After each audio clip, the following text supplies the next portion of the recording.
Hi there, I'm Mabel, a 30-year-old who recently found herself in possession of a substantial fortune. This unexpected windfall led me to uncover an unsavory side of my husband. Today, I'll share this tale and how I inadvertently sought retribution against two individuals simultaneously. But first, a bit more about me. I had a close bond with my grandparents, even though we lived apart. Every few months, they'd visit, and my grandmother, in particular, showered me with love and affection. My grandfather's passing at 17 left me devastated, and I decided to attend college in my grandmother's state to stay close to her. It was during college that I met Toby, my now ex-husband, and we began dating in our junior year. Our relationship flourished, and we got engaged after graduating. While waiting for financial stability to tie the knot, Toby moved in with me. Everything seemed great, except for the challenge of dealing with his sister, Julia. Julia, living in a different state, adored Toby excessively and viewed me as a threat to their bond. Despite her constant rudeness, I tolerated her visits because she brought along her daughter, Viola, with whom I shared a special connection. Toby, unfortunately, never stood up for me, unwilling to hurt his sister. Fast forward to 4 years into our marriage, two significant events unfolded. Firstly, my beloved grandmother passed away, leaving me grief-stricken. Inheriting a substantial sum meant little compared to the loss. Secondly, Julia and her family returned to town. Toby's presence at home dwindled as he spent most of his time with Julia or, when at home, focused on her needs. Desperate to reconnect with Toby, I attempted to discuss my feelings, but he remained indifferent. Until one rare day when he returned home alone, affording us a chance to talk. I cautiously broached the subject. "Hey, sweetie, how was your day?" This marked a rare opportunity to address the growing distance between us. I yearned for her presence, and being around her just makes everything feel right. "Anyway, do you want to hear what we discussed?" "Sure, go ahead." "Well, I was sharing with her our plans to purchase a house." "Hold on, I never agreed to that. Just hear me out." Julia asked about the funding, and I explained your inheritance. She believes it's a wise investment for our future. "Why do you think that?" "You have more than enough money to almost fully buy a house. Investing in a home would secure our future, and I genuinely think it's a smart move. But I have other ideas for my money, things that could benefit both of us. I don't want to put all my money into one thing. It's like you're implying that your money is exclusively yours, not ours." "Well, in a way, it is. I decide how to use it, and you can't dictate that. Look, either invest in something for both of us, or I'm leaving." "Leave? Where would you go? You're practically begging me to use my money for a house. If you choose to leave, it's your loss. So you're fine with me leaving because you want to keep your money to yourself." "Don't twist my words. I brought it up because I thought you loved me and wanted a future together. Forgive me for trying to secure our future. You're not making sense. I'm keeping my money, and I'll decide where and how to spend it." "Fine, but can you at least consider spending it on a house for us?" I wasn't sure why Toby was so insistent on buying a house, but something felt off. That's why I stood my ground. After that conversation, Toby distanced himself even more, spending increasingly more time at Julia's place. Julia stopped visiting, except to drop Viola off for me to babysit. I attempted to have a conversation with Toby numerous times, trying to understand what was bothering him. However, he always evaded the topic, insisting that everything was fine. Eventually, I gave up, hoping he'd open up when he was ready. Things took an unexpected turn one day when Julia dropped off Viola for me to babysit. "Hey, Viola, how's my favorite niece doing?" I teased. "I'm your only niece. Still your favorite, though," she chuckled. We planned a day out for ourselves, discussing nail colors and ice cream flavors. Suddenly, Viola dropped a bombshell. "I heard Mommy and Uncle talking the other day about cases and a big house after you left."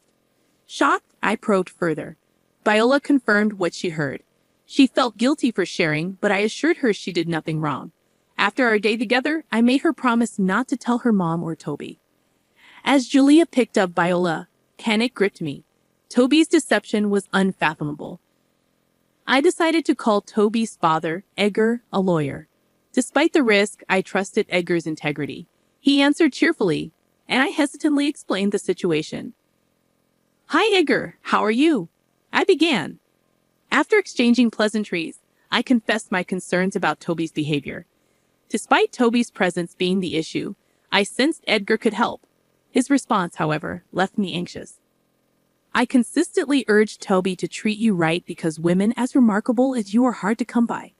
"Thank you, Edgar. You might be the only one in your family who sees me that way." I expressed my gratitude. "What are you talking about?" he inquired. I recounted babysitting Viola, who disclosed that Toby and Julia were plotting something against me. Edgar was taken aback, seeking clarification. Viola didn't know the specifics, but there was mention of a case and plans to take money from me. Stunned, Edgar asked, "What in God's name are you telling me?" "I also don't know what's going on. I'm worried, and I thought I'd come to you for help, considering you're a lawyer." "Good job coming to me. Do you believe Viola?" he asked. "I do, especially because Toby has distanced himself from me in the past few months. I tried talking to him, but he never took me seriously." "Why do you think Julia is involved?" "Ever since she moved back, they've been spending a lot of time together.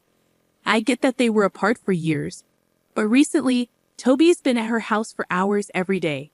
It's a bit odd. Something must have happened a few months ago that triggered Toby's strange behavior." "Ah, what happened a few months ago?" "I received my grandmother's inheritance after her passing, a substantial amount. Toby wanted to use it to buy a house, but I was hesitant. Since then, he's been acting strange. My guess is they're planning to get their hands on my money." Edgar expressed concern for his children's actions, apologized, and suggested meeting at his office the next day to discuss the situation further. Grateful for his support, I took a day off and visited his office. Edgar apologized once again, but I insisted on focusing on finding a resolution. We suspected Toby might seek a divorce, so our first step was to contact reputable divorce lawyers in the city for advice, limiting Toby's options due to a potential conflict of interest. The next challenge was unraveling their plan to take my inheritance. Thankfully, Edgar was by my side, offering guidance and support. I had the foresight to keep my inheritance money in a separate bank account, never using it for Toby or myself. Though I intended to purchase luxury items for Toby, it became clear that it wouldn't happen since they couldn't access the funds. Edgar and I suspected they might resort to outright theft. Knowing I could control the situation by setting a trap, I utilized the advanced security system in my apartment, a precaution against potential break-ins, which Toby knew about and agreed to when he moved in. Subtly, I hinted to Toby that my bank details were on my laptop, feigning bank troubles he could assist with. Furthermore, I informed Toby of plans to meet a friend over the weekend, leaving him alone at home. Edgar acted as my alibi. During our conversation, I received a notification of a transfer from my account to our joint one. Alerting the police upon my return, I confronted Toby. Sitting in the dining room, Toby initiated the conversation. "We need to talk." "About us?" I inquired. "We're not working out," Toby declared. "I agree," I replied, surprised. "You agree? What do you mean?" "For one, I didn't appreciate you threatening to end things over money. I would have spent it on both of us had you not done that. I didn't think you would. And that's another issue. You think so little of me. That's not a sign of a good partner. You've been selfish since the start, and I tolerated it because I loved you." "How was I selfish?" "I helped you pay off your student loans first, not mine. I supported you for a year when you were unemployed. I sacrificed a lot for your happiness. Don't act like you were righteous. I would have done the same for you. You never helped me out," Toby countered. "Why would I expect you to sacrifice your comfort for me when I was sick? You're just trying to make me feel bad," Toby retorted. "No, and my last reason for not wanting to be with you is that I don't want to be with a lying, manipulative thief," I replied. "What are you saying?" "Don't think I don't know about what you and Julia have been planning. I saw you transfer money from my account into our joint account. I know you wanted to split that during the divorce." No, Don't even bother. I know about everything. You are a pathetic man, and I see no reason to be with you. Well, I'll still get half of what I transferred into our account. I still win. Will you? If I recall correctly, I had security cameras installed in my apartment, and you made that transaction from my laptop when I wasn't at home. I've already reported you for theft. The police should be here anytime soon. You did what? Oh, here they come. Good luck. I'll see you in court. The relief of finally seeing Toby pay for his actions was unparalleled. The following weeks were a nightmare of courtroom sessions and evidence viewing. Along with the theft charges, I filed for divorce. Edgar, my lawyer, fought diligently to ensure Toby paid properly for his crime. Edgar won the case, and Toby was sentenced to 2 years in jail with an additional $30,000 fine. Nothing tasted sweeter than the flavor of revenge. As Edgar and I celebrated our victory, Julia approached us. She had been conveniently absent during previous trials, choosing to show up only on the day of the verdict. That in itself spoke volumes. Angry, she pointed her finger at Edgar.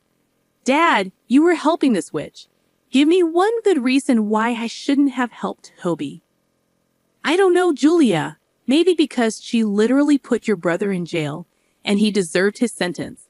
That'll make him think twice before trying to steal from someone again. How could you do that to your own son? How could you do that to your own brother? Don't think I didn't see the real reason behind your plan. You were going to help Toby get the money so you could also reap the benefits. I was trying to give him a break from this jerk here. You have no idea how toxic she is for him. I don't think she was the toxic one, Julia. You were a bad influence on him, and he was stupid enough to fall for your little game. He's getting the punishment he deserves, and maybe now he'll think twice before ever listening to you. You know you're going to lose him this way. He will never talk to you. Good, because, as far as I'm concerned, I have no children. I'll be here, but I'm not happy with the way you treated my baby brother. As far as I'm concerned, neither you nor your brother are my children because I know for a fact that this is not how I raise my kids. What are you talking about? What I'm saying is that I'm disowning both of you, and I want nothing to do with either of you. You can't do that. I actually can, and I'm going to do just that. This is all Mabel's fault. If she just thought of someone other than herself for a second, this would not have been happening. No, you should not have been so greedy. I was going to spoil Toby with all the things he wanted, but you had to interfere. You took away everything from him, and I hope you sit and think long and hard about what you did to your brother. Goodbye. I grabbed Edgar's hand, and we left. We couldn't help but let out a chuckle at what had happened. I was happy that Toby got what he deserved, and that I was going to be free of his manipulative ways. I was also happy to see Edgar take my side. I did feel bad that it was because of me that he had lost both of his children, but he assured me that it was their own decisions that led to that. I took him out for coffee afterward, and we've maintained a good friendship ever since. Julia harassed me a bunch over text, and Edgar took it upon himself to tell Julia and her husband to leave me alone. Now this is where I unintentionally got revenge on Julia as well. You see, Julia's husband had no idea about Julia's involvement in what happened between Toby and me, so he called Edgar and asked him what happened and was shocked to learn about what Julia had done. Apparently, their marriage had been in the dumps for a while because of Julia's constant nagging that he never brought home enough money while simultaneously refusing to work. He did not like that she would go to such lengths and ask for a divorce, of course. He also asked for full custody of Viola and managed to get almost full custody. Julia got custody for every other weekend. Not to mention, she didn't get much through that divorce either, considering that he had her sign an ironclad prenuptial agreement before marriage. Julia only received a small amount of alimony for a set period of time, and she was kicked out of their house. Once again, she blamed it all on me, and if I'm being completely honest, I was a little happy to see the way she got what she deserved. She tried to meddle in someone else's life, and she paid the ultimate price for it. Not to mention I got to see Viola still because she loved me, and Julia's ex-husband could not say no to Viola. He was very apologetic for what Julia did, but I reminded him that he had no idea, so he had nothing to apologize for. And before you ask, yes, I am spoiling Viola senseless. As for me, my life is only getting better. I got a promotion at work and also decided to hire an accountant to help manage all my finances. I have invested my money in a few places, and it's only a matter of time before I get my returns on those. Getting to where I am today took a lot of struggle, but let me tell you, the view from where I'm at is one that I'm loving. I have a better understanding of people, and I'm going to be a lot more cautious. Thank you for your time.